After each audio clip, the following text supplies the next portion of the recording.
La madrugada del 18 de mayo, una patrulla del ejército peruano se enfrentó por primera vez en combate directo con remanentes de las FARC en territorio nacional. El hecho ocurrió en el Parque Nacional Yaguas, en Loreto, a unos 80 kilómetros de la frontera con Colombia. Las embarcaciones sospechosas que se desplazaban de forma clandestina por el río Yaguas respondieron con fuego al intento de interdicción, desencadenando un enfrentamiento armado que confirma lo que muchos temían. El Perú ya no solo es ruta, sino también territorio de operación de grupos armados extranjeros. Seguimos recorriendo la región, acompáñame directamente hasta Perú. Hay preocupación en la triple frontera Colombia-Brasil. La presencia de integrantes del GAOR frente a 48, conocidos como Comandos Defensores de la Frontera, pone en evidencia una preocupante expansión del crimen organizado transnacional hacia la Amazonía peruana. Estas estructuras armadas, con uniforme camuflado y arma de guerra, operan con impunidad en una zona selvática donde el Estado brilla por su ausencia. Esto ocurrió en la madrugada de este domingo 18 de mayo en el eje operacional del río Yaguas. Aunque se reportaron bajas enemigas y decomiso de armas, la pregunta persiste: ¿cómo llegaron tan lejos sin ser detectados antes? Este hecho denuncia las limitaciones de la presencia estatal de la región.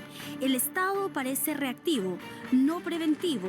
La falta de inteligencia, estrategia, recursos logísticos y presencia sostenida en la frontera ha permitido que estos grupos instalen rutas, contactos y hasta infraestructura sin mayor resistencia. ¿Cuánto tiempo llevan los GAOR operando dentro del Perú?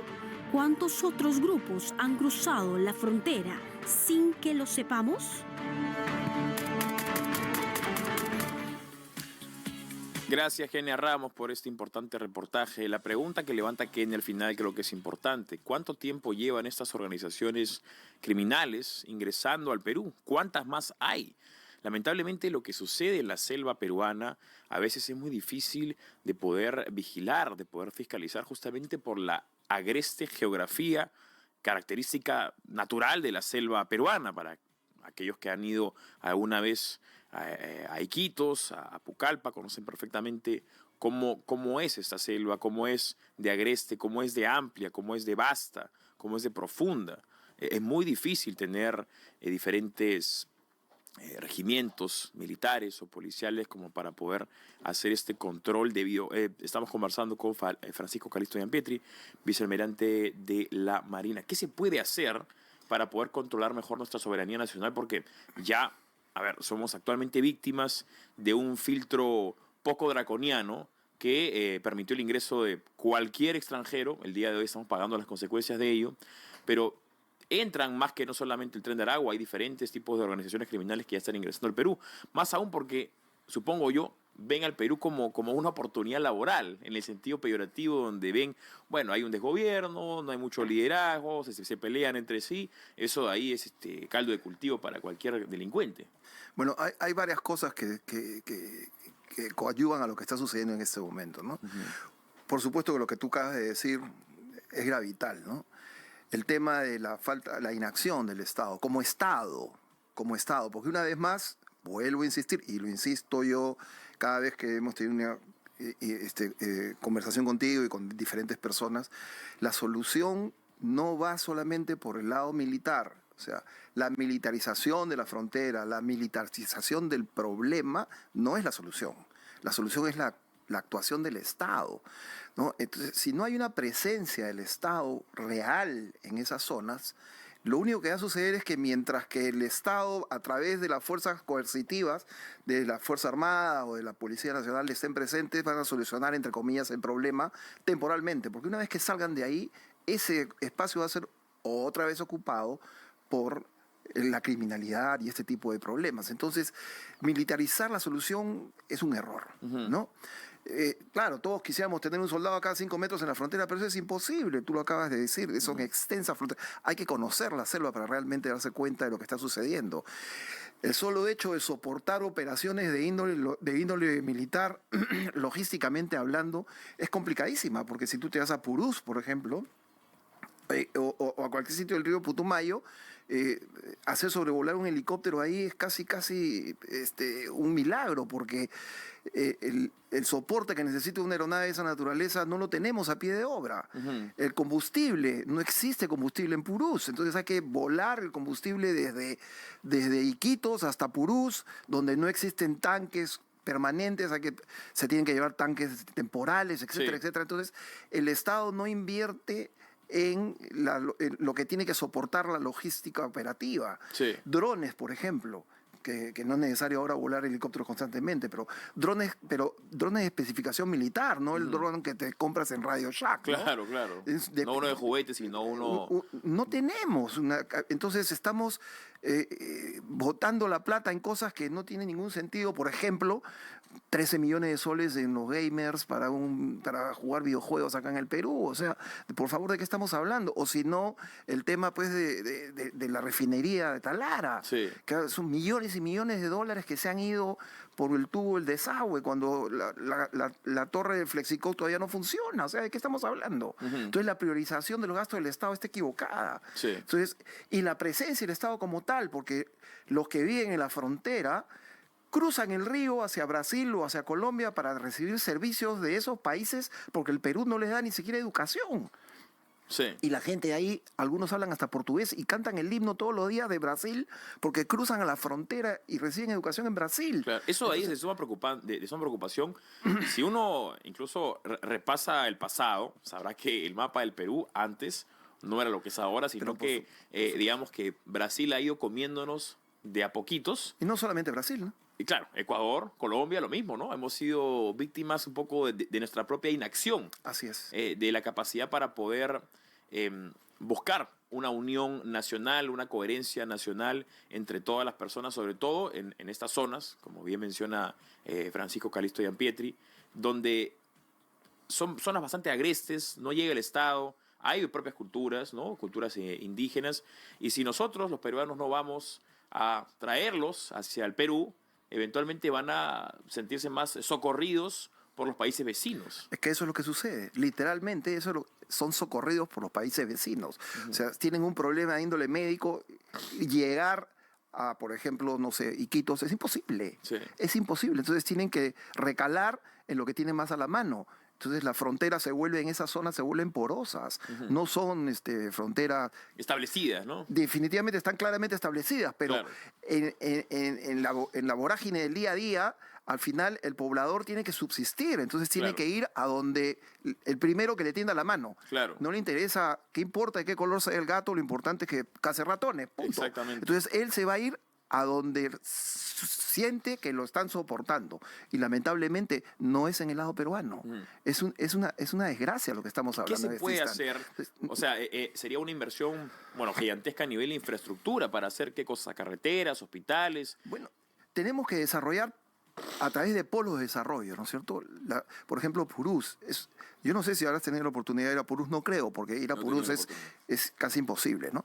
Yo te voy a graficar algo. Para irte al río Putumayo, hay una base en el Putumayo de la Marina, ¿no? En Estrecho, que no es mucho más abajo de Purús, que un buque de la Marina, para que salga desde Loreto, o Iquitos, donde está su base, y pueda llegar a llevar avituallamiento logístico hasta el Putumayo, en la base del Putumayo, ¿no? ¿Qué cosa tiene que hacer? Tiene que navegar aproximadamente 30 días con río crecido, porque si el río está bajo no puede navegar, ¿no?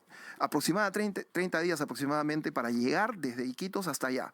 Tiene que salir del Perú, irse a Brasil, pasar por Colombia y volver a regresar al Perú, porque esa es la forma del curso del río. Todo dentro de la misma región. Todo dentro de la misma región, en el Putumayo, ¿no es cierto? En la zona de selva. Entonces, el buque tiene que salir y navegar porque por ahí va el curso del río, pues. Entonces, y regresa otra vez a Perú, 30 días surcando para llegar al Estrecho, es que la base militar, pudiendo llevar recién el avituallamiento, el combustible, el apoyo logístico, etcétera, para desde ahí comenzar a sostener operaciones. Pero más allá de eso, no hay ninguna base realmente con el peso específico suficiente para soportar operaciones de esa naturaleza. Y le faltan un montón de condiciones. Entonces, Y en el camino lo que encuentras son gente que está sobreviviendo, Pancho. Y que si no tuviesen los buques de la Marina que pasan por ahí, junto ahora con el Ministerio de Salud y a través de las PIAs, haciendo labor de acción social, esa gente estaría, pues, la mitad ya hubiese muerto hace rato, ¿no? Sí. Entonces, el Estado como Estado tiene que estar presente. Tiene que haber una real, no puede ser que esperemos que el río suba para que pueda pasar el buque, para que recién llegue, para que recién el Estado esté presente. Claro, 30 ¿no? días para poder comunicarte dentro de tu propio país. Así es. Parece sacado de hace 2 siglos, ¿no? Pero Es lo que se demoraba antes de cruzar de Europa a América. Pero eso es lo que está sucediendo dentro del Perú, Pancho, y eso es lo que la gente no entiende. Entonces, dice, no, pero que haya por avión, un momentito, ¿qué avión de qué? O sea, que ahí solamente hay vuelos de apoyo logístico, si no fuese por nuestra Fuerza Aérea, si no fuese por la Marina, si no fuese por el Ejército, que tiene los puestos de vigilancia, y la Policía Nacional, que también tiene algunos, la presidencia del Estado sería cero. Entonces, una vez más, estamos apoyando la solución en el lado militar, y eso no puede ser así. No puede ser así. No hay acceso a la educación, no hay acceso a la salud. Sí, justamente nos llega un comentario que va en la línea de lo que dice. Nos ha llegado, entiendo que por el Facebook. Dice José Luis Casio Poma, dice, soy del batallón BIS 3, Batallón de Infantería Selva. Putumayo es zona más de los colombianos y brasileros y en las 3 fronteras comerciantes hasta personas. Soy un licenciado del Ejército del Perú y ya más de 20 años y por ese lugar no llega el Estado. Nosotros también tuvimos esos encuentros y ellos financian con alimento, medicina, ayuda a esa gente que ni con ese arroz ni fideos son fáciles de cautivar a los compatriotas. Bueno, efectivamente, ¿no? O sea, al parecer hay un sentir en la línea de lo que mencionabas tú, que el Estado no llega. Ahora, mencionabas que el tema de los aviones sería bastante complicado, pero logísticamente se podría hacer aeródromos o algún tipo de establecimiento para que se pueda conectar mejor vía aérea. Bueno, pero por supuesto que sí. Por supuesto que sí, pero tienen que ser aeródromos controlados, porque al final nos sale más cara la lavada que la camisa, porque si ponemos un aeródromo que nadie controla, entonces ahí ya definitivamente la cosa se va a complicar, ¿no? Claro. Pero esa es parte de la presencia del Estado, ¿no? Lo que tenemos que desarrollar son fronteras vivas, de una u otra manera, y no solamente con la presencia del personal militar en este tema, ¿no? Sino también el Estado como tal, per se, Sí. ¿no?